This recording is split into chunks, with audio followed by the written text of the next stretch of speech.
Assalamu alaikum, YouTube. How y'all doing? I am back with good friend of the show, Shaykh Ismail Kamdar, and he is going to talk to us today about something that is dear and close to his heart, something that he is a professional and expert in, the nature of the modern education system and developing alternatives for the new world that we live in, because Muslims in the year 2024 are faced with many challenges. We have many issues in the modern schooling system, especially if you live outside of the Muslim world. But even if you live inside the Muslim world, things aren't perfectly rosy either. So, with no further ado, Shaykh Ismail Kamdar, if you'd like to tell anything about your background relating to this field of education and why it's so important to you, please go ahead. Assalamu alaikum. Alhamdulillah. Thanks for having me back on the show. So, this is a passion project of mine, something I've been working on for life, and something that I only expected to produce results 10 or 20 years down the line, right?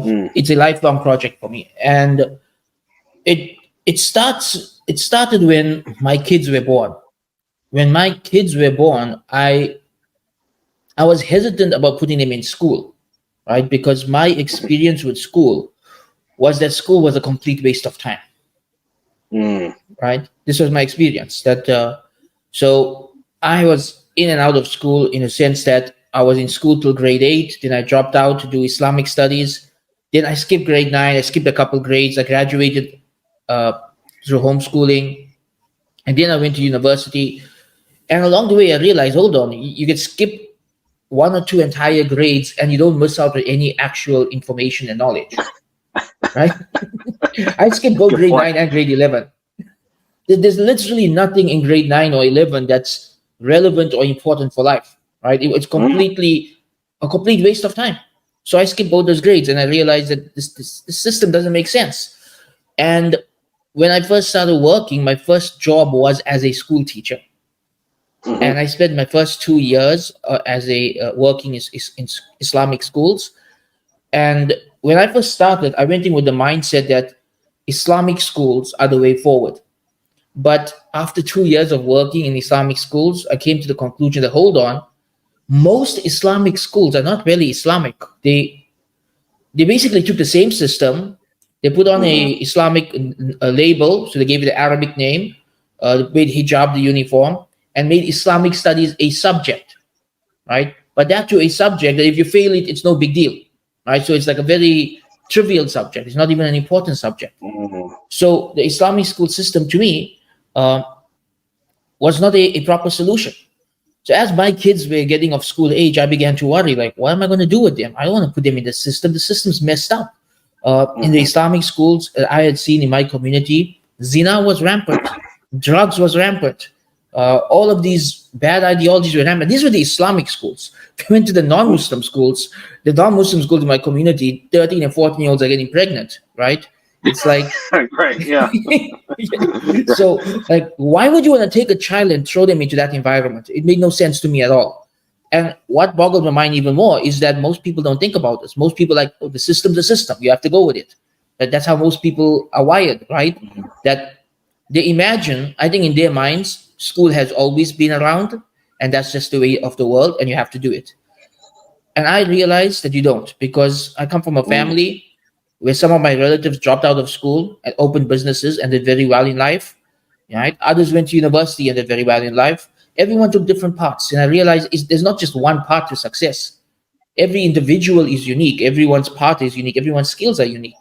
And I found my own path to success, which was not directly related to learning. So as a solution, I homeschool my kids. Been homeschooling for over a decade now, since 2012. And along the way, I started teaching other parents how to homeschool. I still do that. In fact, I have a homeschooling class straight after this podcast with one of the online institutes. I teach parents how to homeschool. But to be completely honest with you, I see homeschooling as a band-aid solution. A band-aid solution meaning we have this problem, we can't fix it yet. This is the best alternative we have for now, right? So homeschooling is a band-aid solution. Furthermore, I realized from teaching other parents how to homeschool that most people can't do it in the current environment, in uh, the current situation that the governments have built for us. Most people are incapable of homeschooling, right? Because historically, parents taught their own children. Homeschooling was the norm for bulk of human history, especially the moms taught their children.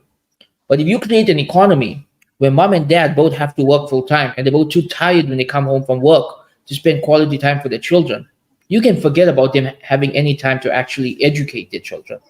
So I realized homeschooling doesn't work for everyone. And so this led to me developing a long term passion project, which is building new systems of learning to replace the modern education system. That's my current area of research. Can we Okay. develop new systems of learning that meet the requirements of the 21st century, that are truly Islamic, and that can make the school system completely obsolete, that we don't even need it anymore? And that's Okay. why I said this is a 10 or 20-year project. It's not something that I can present solutions to yet. I'm still very early in my research, but I've dedicated my life to this. This to me is something that I really want to do. I really want to help people find a solution to this problem. And I believe deep down inside, I am capable of helping with this, inshallah. Inshallah, I think so, Sheikh. For starters, I want to go back for a second so we can clarify something because, there's so many terms that get thrown around when we're talking about education systems. And a lot of people don't really understand the history of how the quote unquote modern education system came about. Now, this ties in very strongly with the previous interview we did where you talked about traditional families and getting Yeah. married earlier. Can you tell us what is the modern education system and how is it developed? Sure. So I mentioned a bit earlier that most people never think about this and they just Right. assume that this is the way the world always was. So people will be very shocked to learn that this education system that we have today has only been around for less than 200 years. And it's only been forced upon people for the past 100 years, right? Upon globally. Yes. It only became an international institute about 100 years ago, around World War One. So when we say the modern education system, we mean a system where, number one, government controls education, right? Historically, governments did not control educations. It would be parents, mentors, private teachers, madrasas, churches, right? It was a very organic thing that came out from the community to meet the needs of the community. That's how education was for the bulk of human history. About 200 years ago in Germany, right? In Germany, to create patriotic citizens that would accept whatever the government say, the government invented the current school system, right? To create patriotic citizens. That was the goal. And other European countries, seeing the success of this, they began to model the system. So what is the system? The system is, as soon as you're able to think for yourself, they stop you from thinking for yourself. As soon as you're 5, 6, 7 years old, they throw you into this building that's basically like a prison. There's very strict rules. There's these bells, there's these tiny breaks. You're not allowed to talk. There's no scope for different opinions. There's always a right answer and a wrong answer. You're forced to accept whatever the teacher tells you is right. And you're just stuck in there for your entire childhood and your young adulthood. Your entire childhood and young adulthood, you are stuck in this system for 13 years. And then on top of that, there's the university system. So if someone's going to school and university, they are spending, especially if they go all the way to PhD, they are spending 20 years of their life, the prime of their life, the best years of their life, in a system designed to make you a good citizen, to make you not question your government. But it gets worse because 100 years ago, when this system proved to be effective in America and capitalism was starting to really go full swing, the main capitalists in America, the billionaires, the Rockefellers, the Carnegies, these figures, they realized we could use the system to produce factory workers and office workers. So they funded and rolled out an international acceptance of the system. This international model that we have today, that every country in the world has the same school system and the same university system, very few differences. It started in Germany, and then it got accelerated in the United States of America. The purpose of it, became to produce factory workers and office workers, people who don't think, people who will follow, people who will do what you tell them to do. This was the purpose of it, right? And so this system became the system. And what's interesting in America is it only stayed compulsory in America for about 30 years until the homeschooling movement started and they rebelled against it. Because within 30 years, people realized the system doesn't make sense, it's not working, it's not what we want for our children. So around the Right. 1930s to 1940s, there was a massive homeschooling movement in the United States of America, where parents began to push back and say, hold on, this system doesn't work for us. We demand the right to teach our own children. Yes. Yes. So, like if you look at South Africa, for example, in South Africa, the right to homeschool was only given in 1996 or 1998. Right? Mm. Before that, schooling was compulsory. You had to go through the system. There was no choice about it. Right? And they took the same system and they forced it upon the Muslim world. And in the Muslim world, it was more damaging. It was more damaging in the Muslim world because it replaced systems that were already there and were already effective and already doing a way better job, right? So to give you two examples of how it negatively impacted the Muslim world. Before the modern school system, in the Muslim world, we had a concept of awqaf, of endowments, waqfs, right? And these endowments, many of them were endowments to fund free education.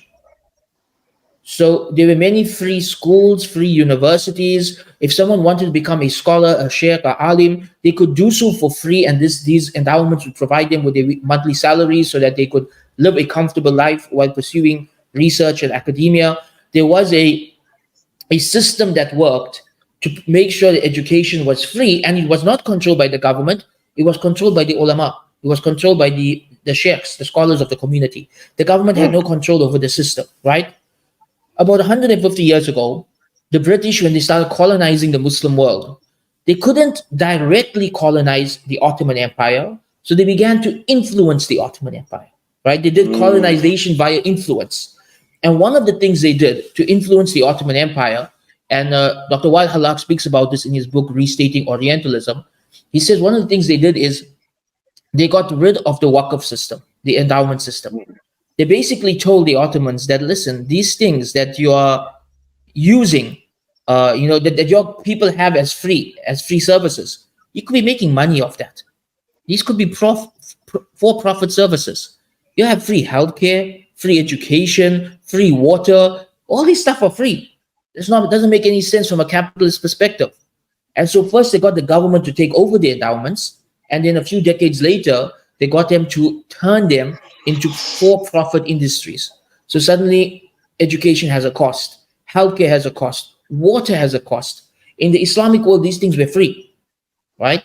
But the British influence made these things costly. So when these things became costly, that affected the quality of education, the quality of teachers, and also it gave the British the control over what Muslims were teaching and what was being taught in the Muslim world, right? Because they were now controlling these systems.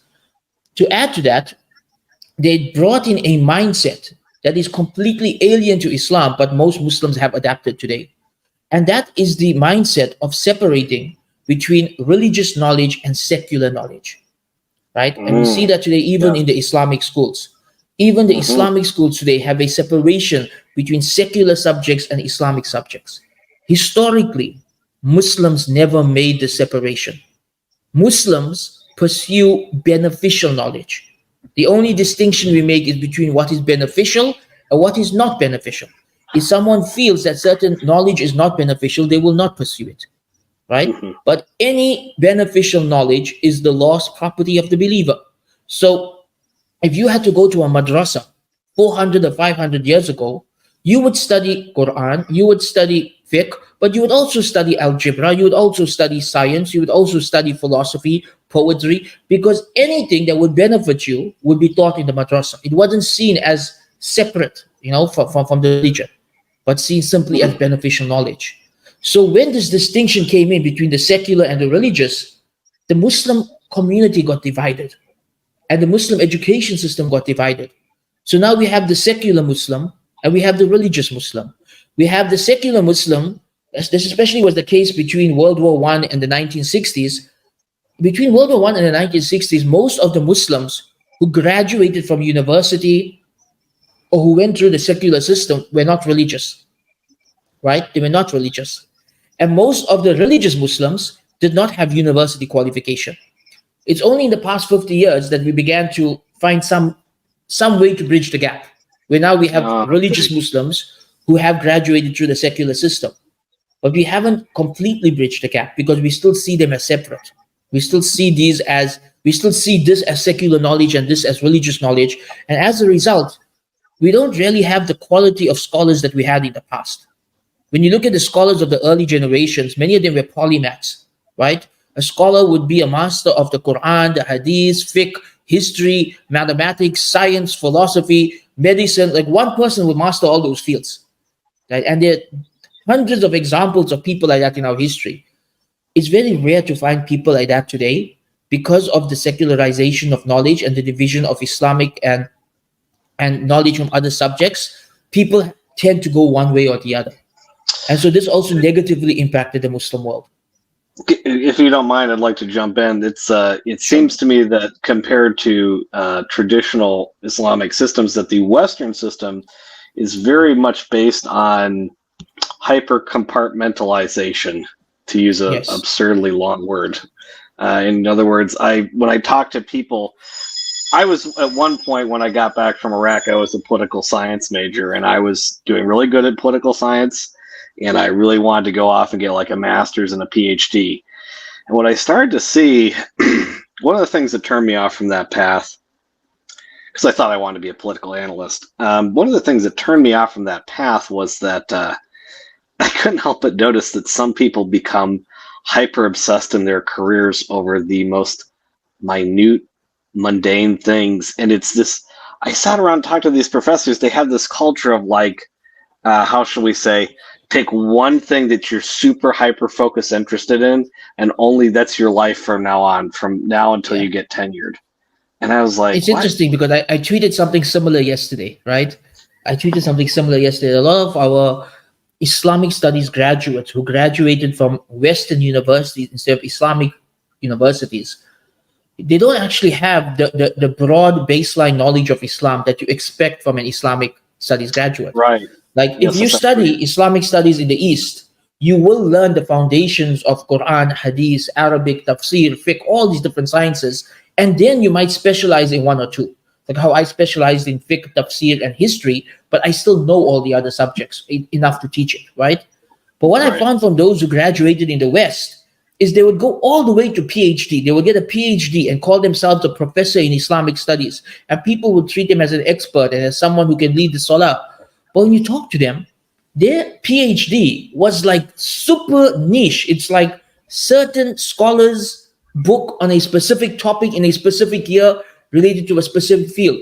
And that's all they know about. They don't know about anything else. They have like no knowledge of Arabic, no knowledge of Quran, no knowledge of Hadith, but people assume they're experts in Islamic studies. Again, it's exactly what you are saying, right? That they hyper-focused on the most random and mundane aspects. Like there's so many books produced from Western universities on Islamic studies that I tried reading. They were like 400, 500-page books with absolutely no benefit in them at all.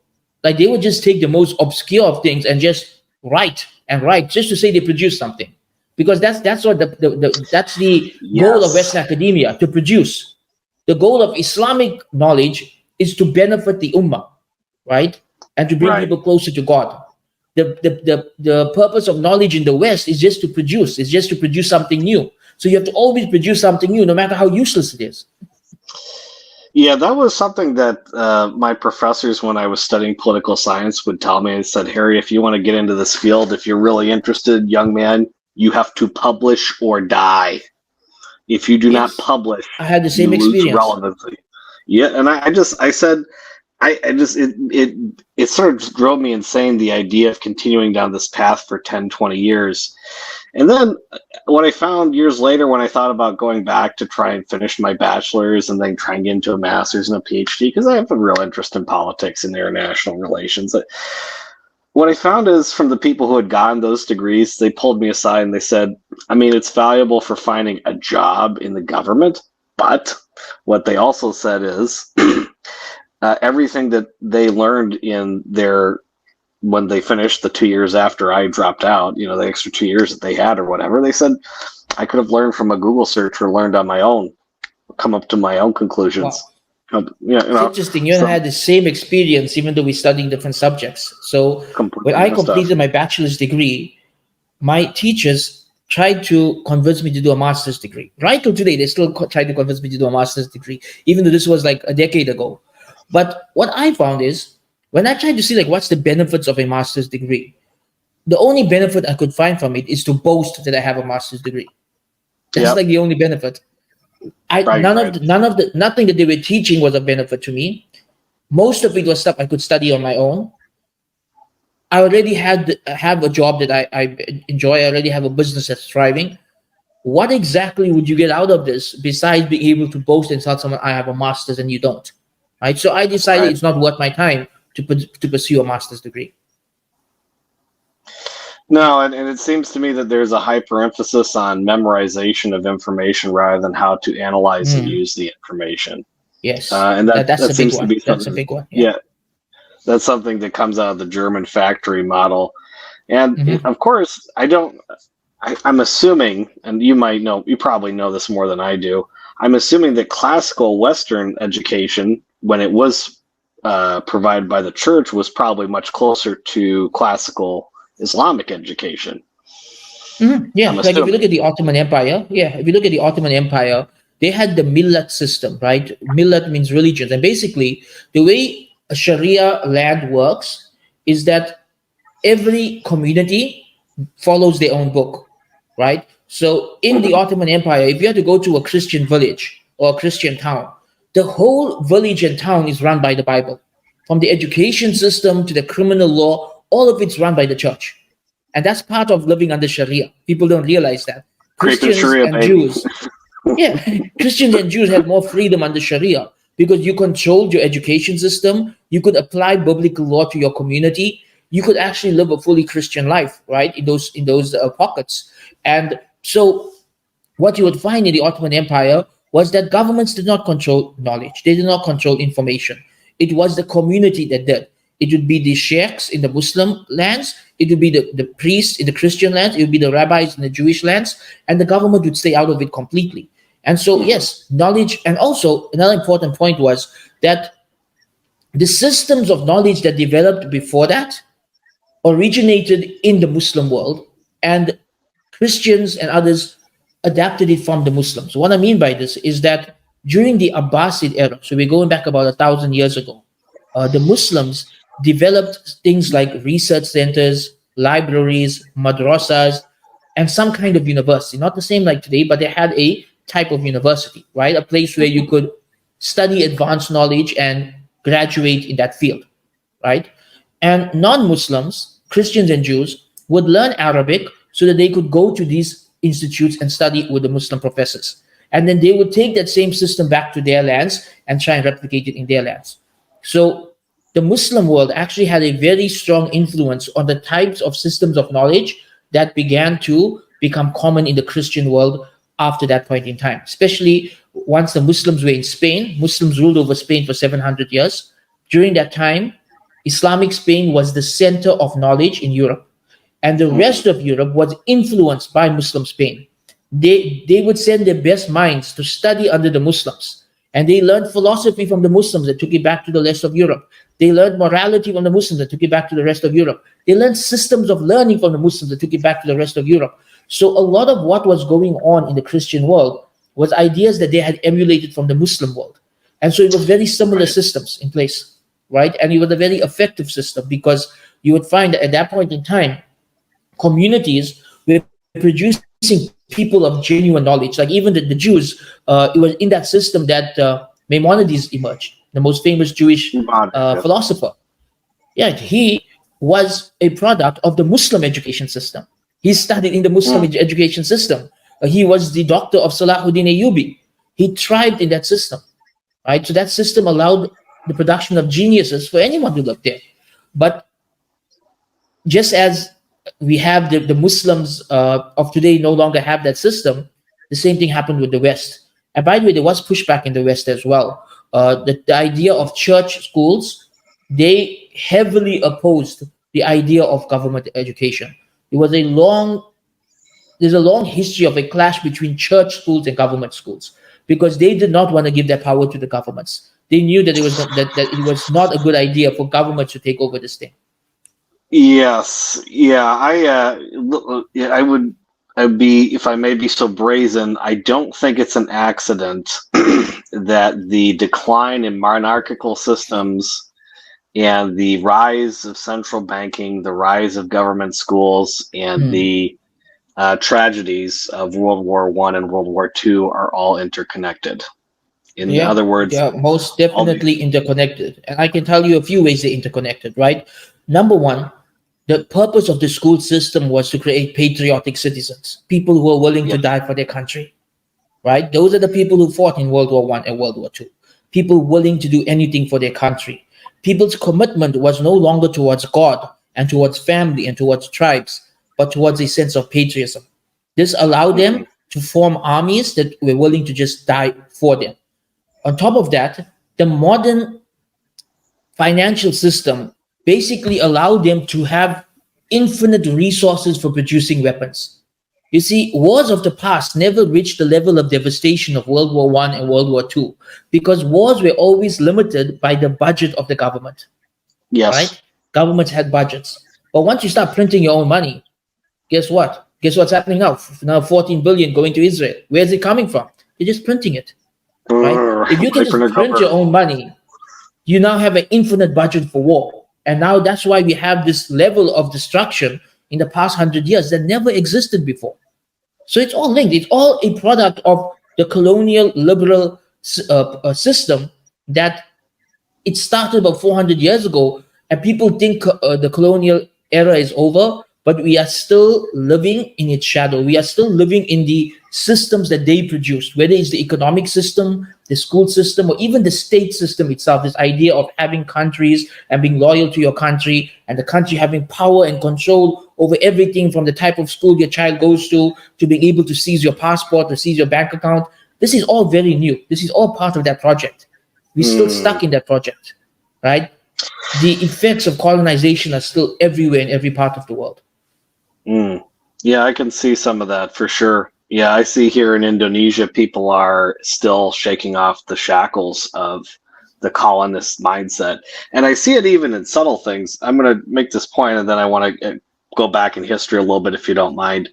Sure. But I want to make this point. I see this in Indonesia all the time, that Indonesians, even though they bravely fought for their independence, what I see with Indonesians always coming up to me and talking to me, hey, bule, meaning foreigner, white Western foreigner, I have to sometimes pull my Indonesian friends aside and be like, y'all don't have to be this nice to me. Meaning, I don't want people to be mean to me, but there is this act of some people almost,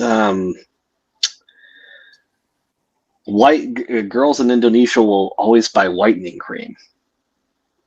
And I always notice that, I was talking to my wife last night who's Indonesian. She said that a lot of Indonesian guys fantasize about marrying a beautiful white European woman as opposed to a local brown. Yeah. Same with Indians. And it's just like, they fought for their independence. They won. They're very proud of their independence, as they should be. They're very proud of their country and their history and their heritage as Indonesians, as they should be. But yet there's this thing in the background. And then I think of myself, 5 years in the army, military police, my friends and I, all my buddies, all my guys from the old unit, we always joke about how brainwashed we are. Like the whole process of how people are trained in modern warfare, modern techniques that really kind of go back to the Napoleonic era. Well, some of them maybe you could even say Spartans, but the way we're trained in basic training and advanced training in the military now is essentially Pavlovian.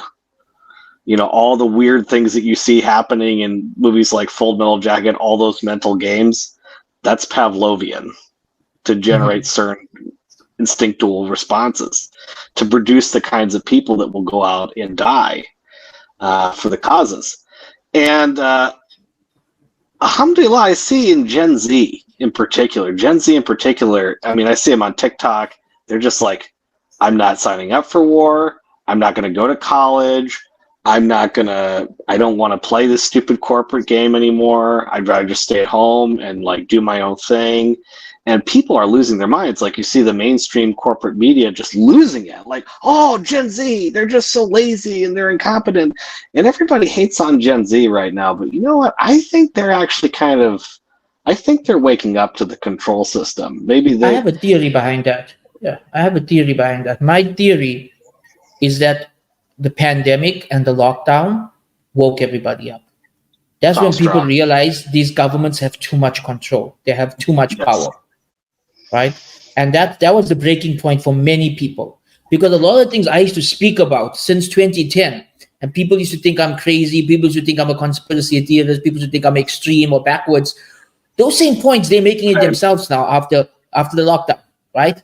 They're making the same points themselves after the lockdown. They're beginning to see that, hold on, this is right? Because people bought into this idea that they have freedom. They bought into this idea of progress. They bought into this idea that society is always moving forward, that this democracy and these states, that this is the best system for the world.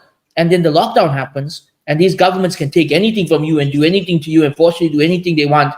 And people realize, hold on, there's not much freedom here. We don't really have a say in anything. And this really broke people's spirits. It really broke people's faith in the governments. I'll tell you something else that's breaking people's faith in the governments and making them realize that there isn't really freedom.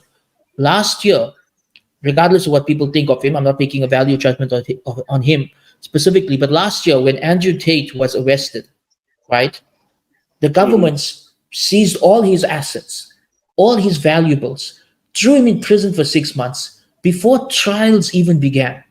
Before trial began, yes. Now, I'm not talking about him specifically. I'm not saying whether he's right or wrong. I'm simply saying the system that we live in is such that if they don't like you, they can seize all your assets and throw you in jail without a trial. That's what we learned from that, right? That's a very scary reality about these countries that are supposed to have freedom. And people seeing that, even people who don't agree with him, but seeing that, realize that, hold on, this freedom is an illusion. We don't really have freedom in the system. No, we don't. Andrew Tate was certainly a very powerful man, and he still is. In fact, alhamdulillah, he might even be more powerful than he ever was before. Sort of like Obi-Wan Kenobi after Star Wars when Darth Vader strikes him down. But if they can do it to Andrew Tate, they can do it to anybody. I mean, right now, I'm here in Jakarta, Indonesia, on a 100% disability check from the Department of Veterans Affairs. If I say the wrong thing, theoretically, now in America we do have more legal protections. It would be really unpalatable. It would not be a very good look for the government to shut down the bank account of some crazy guy who lives as an expat abroad. But they have done it. They have done it. They could. At any time, they could just be like, we don't like this Harry Elf guy. He's talking too much. Yeah, they sure could. I want to circle back to something in history, because this is an issue that comes back. This is an issue of contention right now.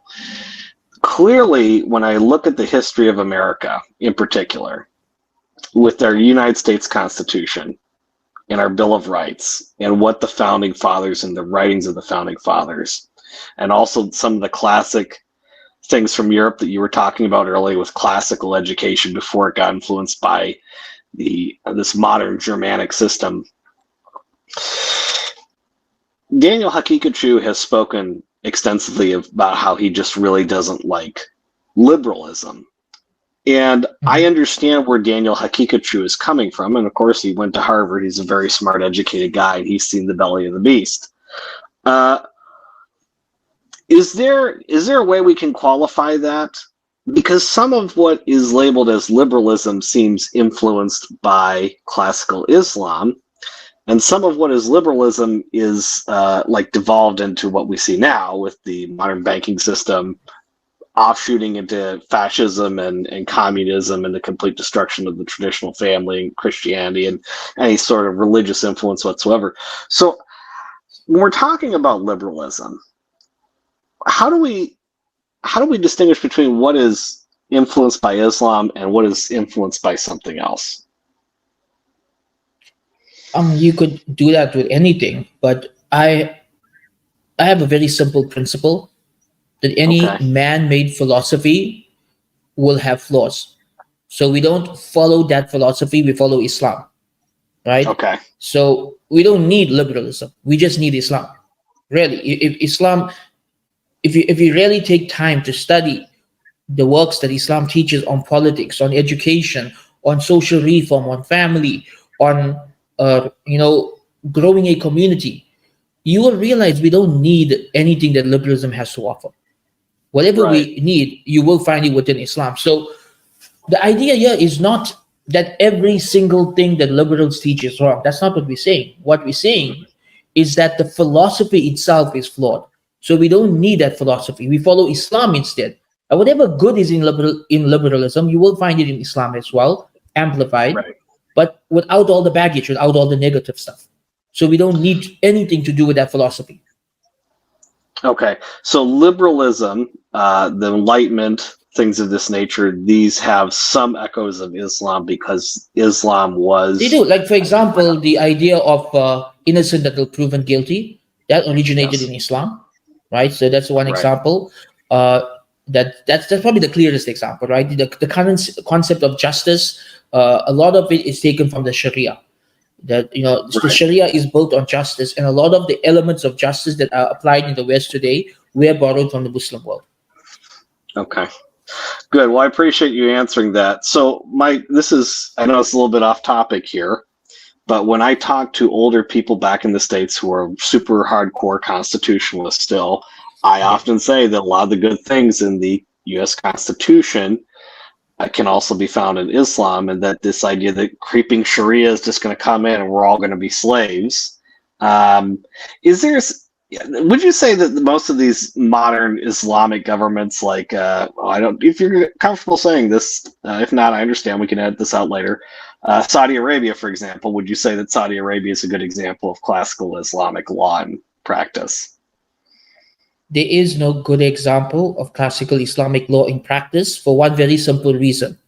Today, we have countries and states where the government controls everything, and that is not Sharia. That is not Sharia. In Sharia, the government handles protecting the borders and expanding the borders. They handle our relationships with other countries, and they facilitate the application of Sharia, right? The actual day-to-day dealings of Sharia for the average Muslims, the way the average Muslim live their lives, if they need advice, if they need to go to court, that was handled by the ulama. That was handled by the Right. people of knowledge. The government stayed out of it. They stayed out of it. In fact, you could take the government to court. You could take the king to court in Sharia land, right? Because the law was from God and the law was above the ruler. The ruler's role was to ensure it, right? What we have today, same with the school system, same with the banking system, is the same with the state system. That we have the Western model of a state and people trying to fit Sharia into that, and it's not working. We have state-imposed Sharia, which does not work. That's not the way Sharia existed for the bulk of human history. It was not this top-down approach that we're seeing in Iran, for example, where the government forces the hijab on women in a way that's where they can whoop. There's never actually in our history, I'll tell you this much, I don't know of a single Islamic land back when they were the caliphate where hijab was enforced in a violent way. I don't know of a single Muslim that did that. Like when you read the travels of Ibn Battuta, he complains like he went to one Muslim country and the woman never used to cover their breasts. And he spent a few years working in that country as a mufti, trying to encourage the woman to dress modestly. And after a while, he gave up and he just moved on to the next land. Right? There's no violence. There's no enforcing. It's just advising because. And again, the criminal laws in Islam are for very few things. Most things are just simply advice. You can't really, and you're not really going to enforce it, right? the things that will be enforced is no public intoxication, no fornication and adultery, very few things, no murder, no stealing. Those are the things that are enforced with criminal laws. But the average practice of Islam, a lot of it was just through nasiha, through advice, through commanding the good and forbidding the evil. It wasn't a government forced thing. Now, under this new system, you see crazy stuff happening. You have stuff like ISIS, right? Where I read that they would whoop people for smoking cigarettes or playing soccer. Like, that's not Sharia. That's not Something that doesn't exist in the Sharia. This is just, again, this idea that the government can control everything. That's not how Sharia works. So there is no example in the world today of Sharia. What we have is a modern state system and people trying to put elements of Sharia into it, and it's just not working. I'm really glad you made that clarification, and I'm not going to just pick on Brother Daniel Hakikachu, because Daniel Hakikachu has done a lot of good work for the community, for sure. One of the things he said is he thought that hijab should be compulsory, and I see a lot of people online now saying that hijab should be compulsory and that countries like Iran are right for having that as a law. And I'm glad you said something, because that struck me the wrong way. It just didn't seem like that was right. Again, I'm not an educated person. Hijab is compulsory. Right. Hijab is compulsory. It's compulsory, but it's a type of compulsion where there's no had punishment for it. There's no criminal punishment for it. Excuse me. Maybe the government could advise. Maybe they could fine people. Maybe they could create an environment where it's encouraged. Maybe there's a simple way of them enforcing it if they have to, right? But I've never seen it historically. Historically, you will hear stories of women dressed inappropriately in almost every era in Muslim history.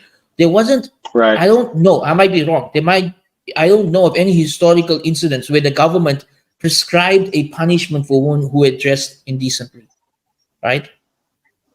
I don't know of that happening historically. But again, we would say it's an obligation in the sense that if you don't do it, you are committing a sin in the sight of God. It's an obligation in that sense. Not something that the state can impose on you. So there's a difference between one's obligations to God and what the state can impose on you. Yes, that's what I meant. Thank you for clarifying. Yes, that's what I'm going for. Here in Indonesia, you can see, in Jakarta alone, you can see a whole gamut of people. This is something that I think Indonesia does better than other Muslim countries that I've been to, is that they allow a full gamut for how people are, because not everybody is as serious about the deen as other people. Some people are more on the deen, and basically you have people from niqabis all the way down to women in short shorts and tank tops here going on the same bus together, and nobody really bats an eye about it, as far as the government's concerned. Yeah, but now the ulama and the teachers and the parents, it's their job to advise, and it's their job to encourage, and it's their job to tell people what's right and wrong. But to some extent, you can't really enforce it, right? And here's the other thing people don't realize, right? A lot of what modern Muslims perceive of as a caliphate or an Islamic state never existed in our history, right? Because again, they are viewing it from the model of a modern state with Sharia laws. And they have these bizarre ideas like everyone's going to be pious, and everyone's going to be religious, and everyone's going to be good. This has never existed. In the time of the Sahaba, you would find there were people who had prostitutes. There were people who drank alcohol. There were people who dressed indecently.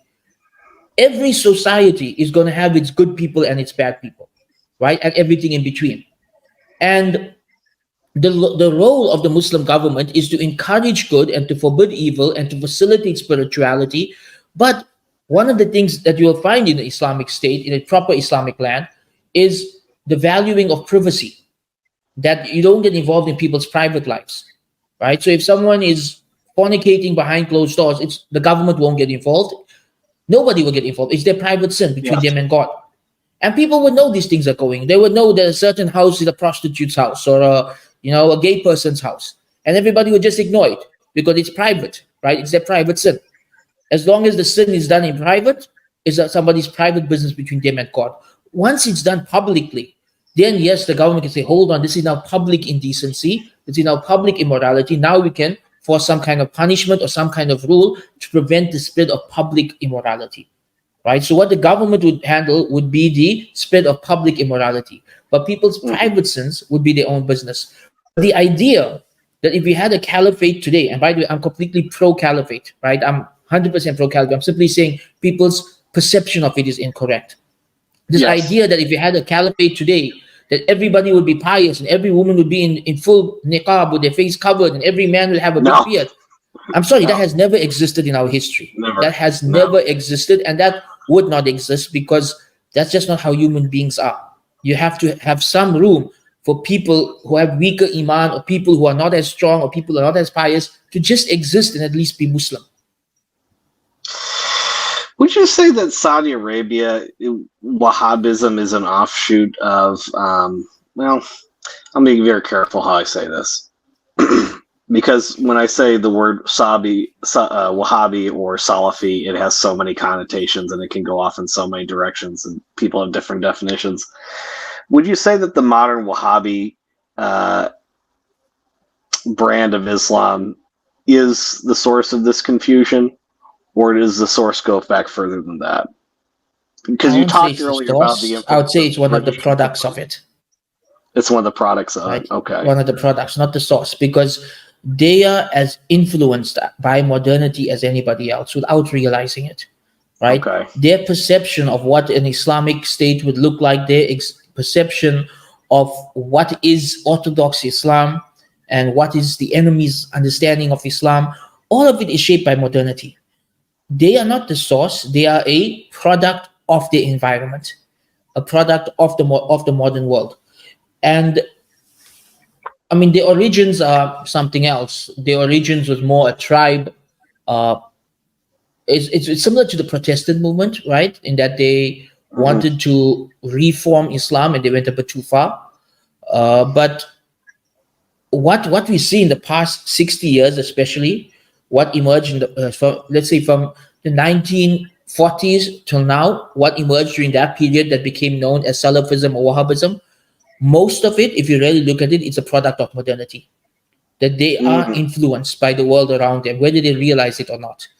Just to give you one example of that, their idea of not criticizing the ruler, right? Yes. Very different from the Sahaba's understanding. I mean, Abdullah ibn Abbas criticized the ruler. Abdullah ibn Zubayr criticized the ruler, fought against the ruler, really, declared his own caliphate. Hussein radiallahu anhu criticized the ruler. The Sahaba did not see it as black and white as they do. But in their eyes, it's a black and white issue. Any criticism of the ruler is khuruj, right? That's their way of looking at it. Now, again, this black and white thinking, where does it come from? My theory, this idea that everything has a right answer and a wrong answer, everything, there's clearly only one way to do it. Where does this come from? It goes back to our original topic, the school system. Because in school, we are taught everything you do in your exams or in your tests, it's either right or it's wrong. Right? There's no room for differences of opinion. There's no spectrum of opinions. There's no idea of ikhtilaf. Right? Everything is just right or wrong. So people grow up with this right or wrong mindset. Everything's either right or wrong. And you see it when people approach you about fiqh issues, right? They'll tell you, Shaykh, what is the correct opinion on the prohibition of music? And if you tell them there's no correct opinion, there's a variety of opinions. Right? There's a spectrum of opinions. They're like, no, there has to be one right opinion. That's not how it works. This is not school. It's not school. There's no one right opinion. There's ijtihad. In ijtihad, there's going to be a spectrum of opinions. But people can't think like that anymore because school has killed the ability to think outside of black and white. So like when it comes to the issue of obeying the rulers, yes, there is a concept of obeying the rulers in Islam, but it's not black and white. There's a spectrum of opinions on to what extent do you obey the rulers, what extent are you allowed to criticize them, when and how. You will find a variety of opinions, right? So we're not saying the position itself is wrong, but the modern application of it is a product of modernity.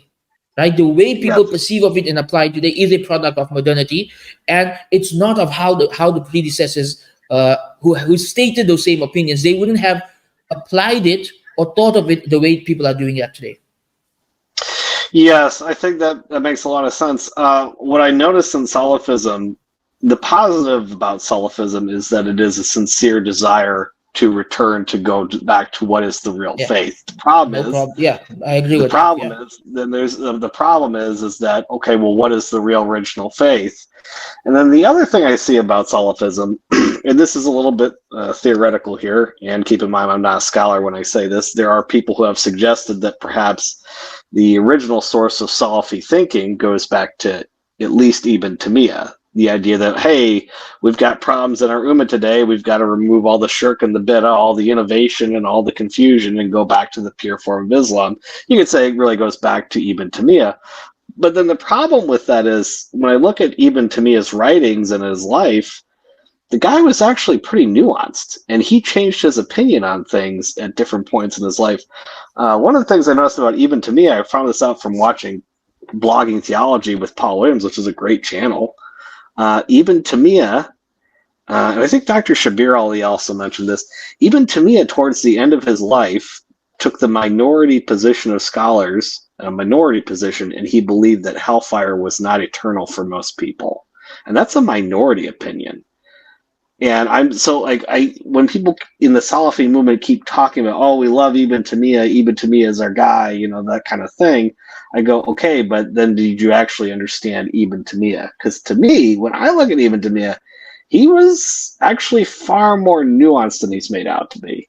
And I guess my question is, why is that not reaching through? Is it because they're learning from scholars who are in a state institution?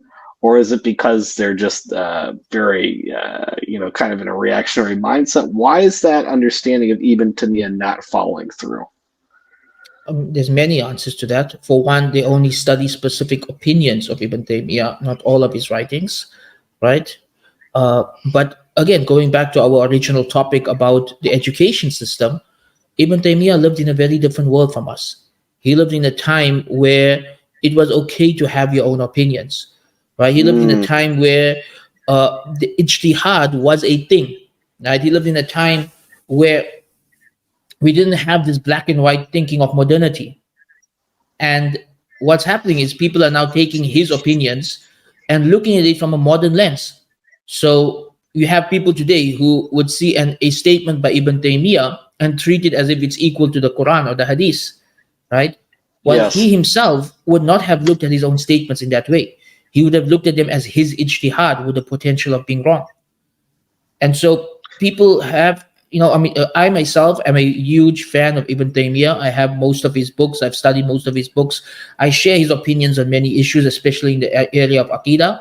But as someone who studied with Salafis at one point in my life, the biggest disconnect I had is that their idea of who Ibn Taymiyyah was and what I was actually reading in his books were completely different. And that's what put me off the movement. And I brought it up with my teachers, and they themselves had some cognitive dissonance there. They were like, no, maybe you must reading him. He can't have said that. He can't have believed that. He's Ibn Taymiyyah. There's no way he held that opinion. But it's there. It's in his books. He was not as black and white thinking as they are. He was a very nuanced person who made ijtihad, who changed his opinions, he was very humble. He accepted the idea that he could be wrong. And right till the end, he was always rethinking through whatever ideas he held, which is the Islamic approach to knowledge, right? Yeah. It's not the clear-cut black and white that modern-day movements want it to be. It is, as I said before, it's a spectrum of knowledge, and people have lost the idea of being able to think on a spectrum of knowledge. Instead, they want everything to be right and wrong, which in of itself is a problematic way of looking at the world, and especially a problematic way of looking at the religion.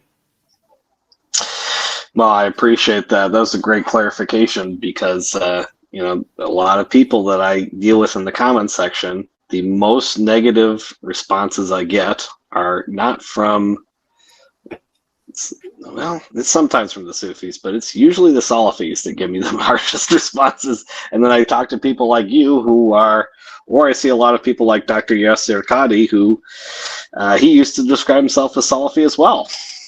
And he has had his own personal journey away from Salafism. Now, I don't want to hate on Salafism because there's a lot of good things that have come out of that movement. But as you point out, there is I myself, I don't like to talk bad about the movement because, again, my teachers were Salafis. and I've met a lot of pious Salafis in my life who I highly respect, and I have Same. seen the benefits of it, and it's helped me. It's helped me in my life in many ways. So I don't talk bad about it, but I do see it as a product of modernity, just like any other Muslim movement that popped up in the past 100 years. And so that's why I'm not patriotic to it, just as I'm not Right. patriotic to any other modern Muslim movement. I'm able to see it for what it is. It's a revivalist effort in the modern world that has its pros and cons, just like every other revivalist effort.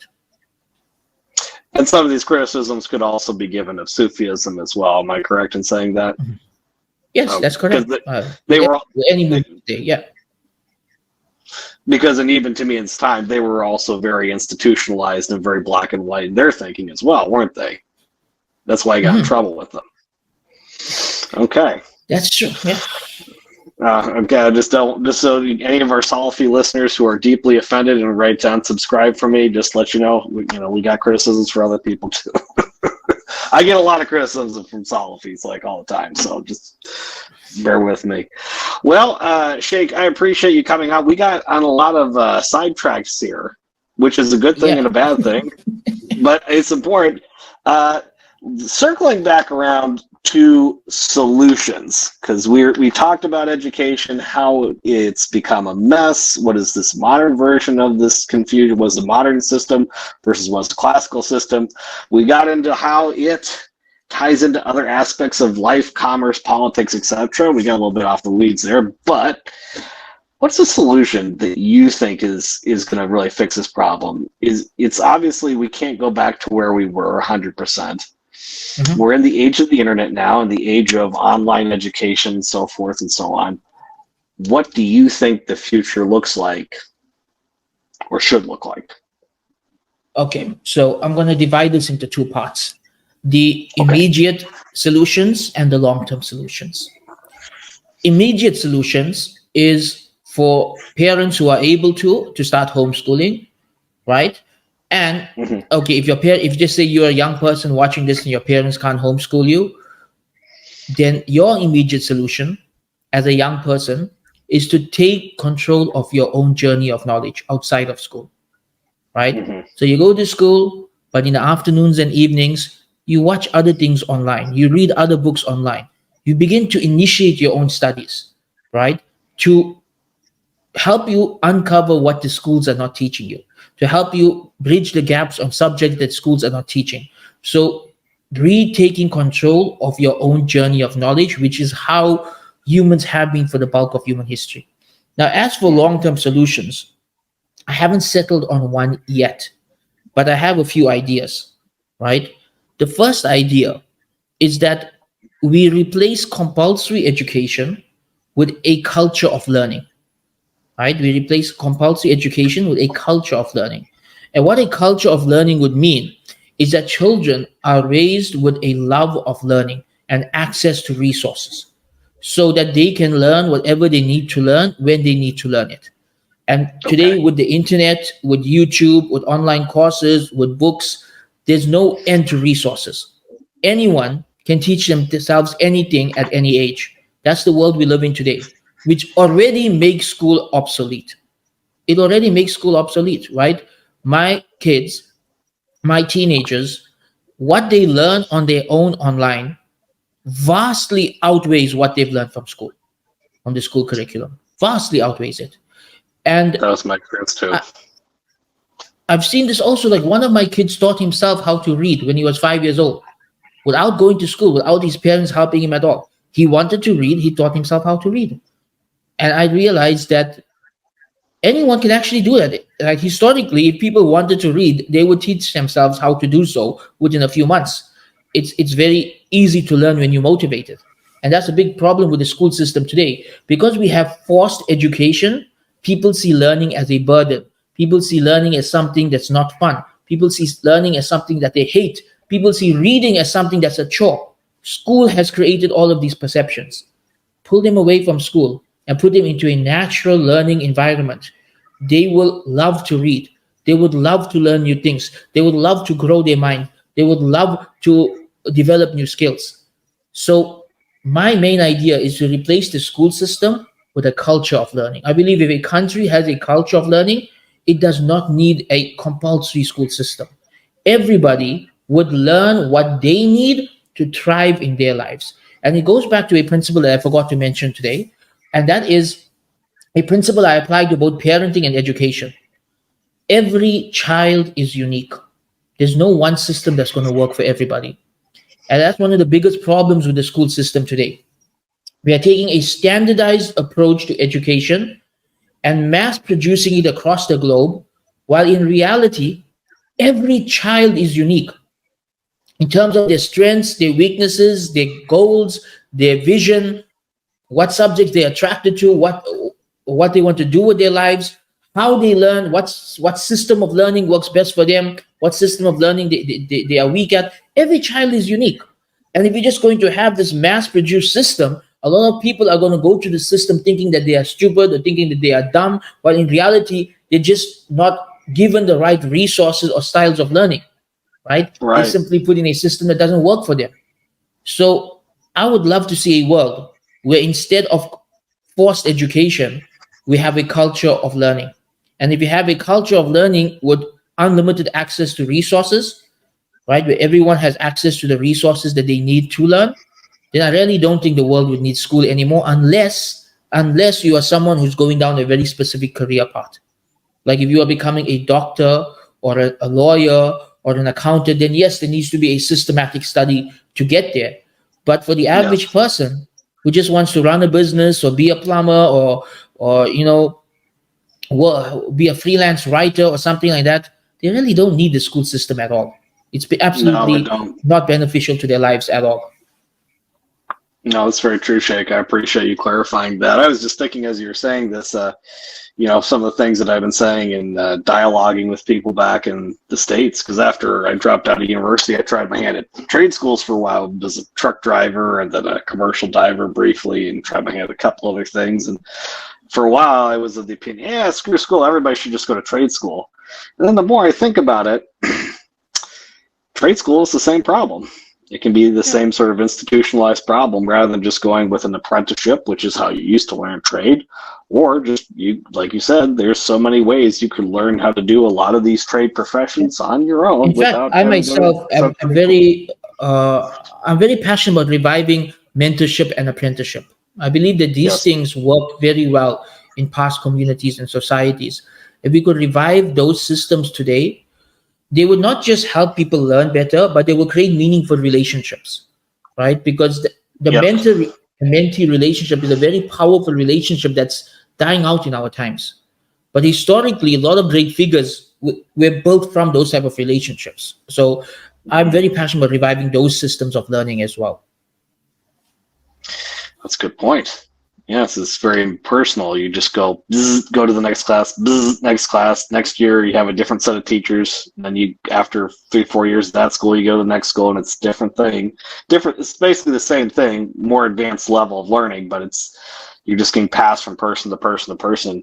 Yeah. Most teachers you don't really remember. I don't remember half the teachers. On the other hand, if you look, for example, like Imam Abu Hanifa, he spent 17 years studying fiqh with one teacher. Can you imagine the relationship they had, spending 17 years as a student and teacher relationship, right? Wow. We don't get that in our times anymore. Wow. No, I don't think I've ever known any teacher for that long or had a relationship with them like that. 17 years? No, I can't think of one. No.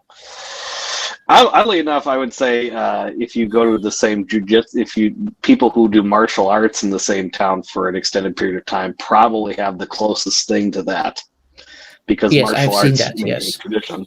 Yeah. And then also because martial arts is not passed to the forced education system, but they're still using the same systems of teaching and learning from before that, right? So it still has that mentor-mentees type of system. It still has that long-term relationship with the shifu. I've seen that even in my children's lives, that they still have a close relationship with their shifu, even though they studied with him like 5 or 6 years ago. But it's a relationship that you build with your teacher, because they're still using the traditional systems of learning when it comes to martial arts.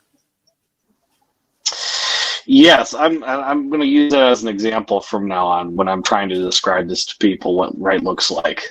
Hopefully they don't confuse it with some martial arts studio that just popped up last week, but yes, traditional martial arts for sure. Yes. Shaykh, I really appreciate that. Is there anything else you want to add before we wrap it up here? We're a little bit past the hour. I know you had some places you had to go to. Oh yes, in an hour's time I have a homeschooling class to teach. But yeah, I just want to end on a point that some people, when they hear all of this, they misunderstand, especially if they are a product of the system, and especially if they thrived in the system, right? Some people, the system is built for them. They get all Mhm. A's, they graduate, they're top of the class, they're the most favorite student in school, they do well in university. So they wonder why anyone would ever be against the system. I want people to be clear at one point. I'm not against education. I'm not against people learning. I'm not against people seeking knowledge. I am Mhm. 100% for that. I'm simply saying there's a better way. There are many better ways than what we have and what's been forced on people in the modern world. And I want us to start thinking outside of this box. This box has really affected people's ability to think for themselves. That people Mhm. who have gone through the system, many of them cannot think outside of the system on any issues.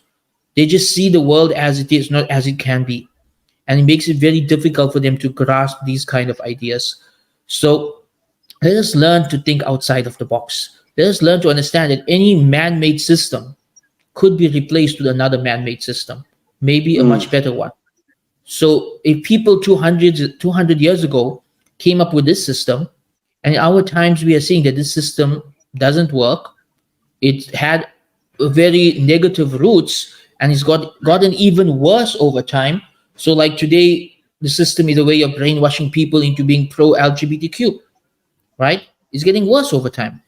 Because again, it was created to create people who just blindly follow the government, and that's what the government want people to believe now, right? So that's Yes. forcing that on them in the school system. So let us start thinking outside. Let us realize that humans have always been capable of learning.